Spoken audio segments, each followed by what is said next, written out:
My mom lived a privileged life until the war broke out. My mother, her husband, Alexander, and her mother, Hasya, were rounded up by the Nazis, put onto a cattle car, and shipped to Auschwitz. She then went to a women's camp, Ravensbrück, where they conducted awful experiments on the prisoners. And finally, she was in Bergen-Belsen, where she was liberated and given her hope and her humanity back. Those men that were part of that effort to liberate those concentration camps stood up at a time when our country needed them, our world needed them, and did what needed to be done to save our world from tyranny.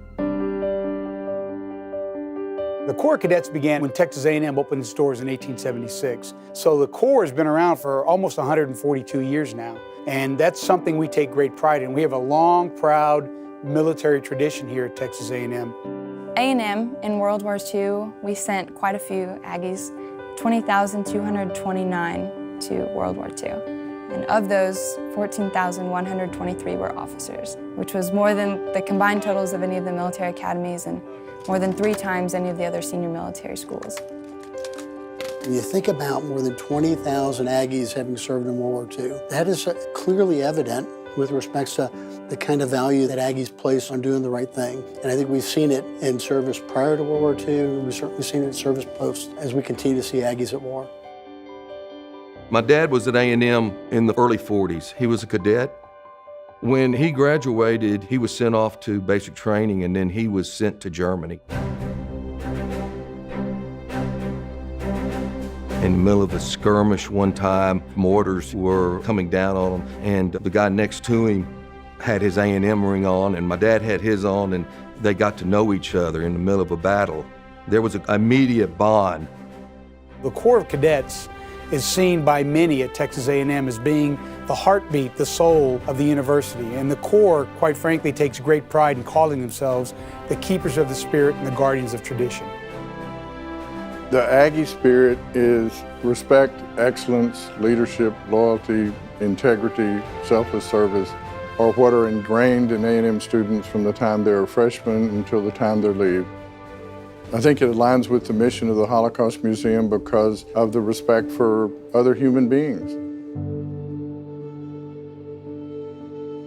Towards the end of the war, my father was given orders to liberate the Lankenstein-Zweiberg camp in Poland, and he was not prepared for what he witnessed.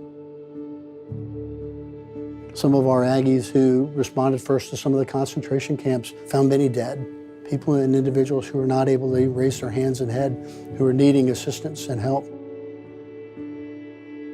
That was a dramatic time for my dad to witness this. They weren't expecting this. You weren't trained for this. He liberated 3 camps, and it was a huge impact on him. As a Jewish cadet, I take it very personally that a lot of people from here, many of whom probably never met a Jew, were willing to go over there and do what they did. You know, the toll that it took on them, the fact that we're taking the time to recognize them is really important to me in particular. Everything that Aggies have done before us, especially being Aggie Liberators, freeing victims of the concentration camps, it's humbling because it makes you realize that everything you do is following in the footsteps of people who have truly conquered the world's greatest atrocities and evils. It's huge for us as members of the Corps of Cadets to remember what the people that came before us did, and that we have a great responsibility to carry on that tradition long into the future. It's such an honor to have these Aggie Liberators associated with A&M. These are the people that we look up to. If the time comes, that's what we're preparing for. We're preparing for each and every cadet will have the strength to one day be that type of hero.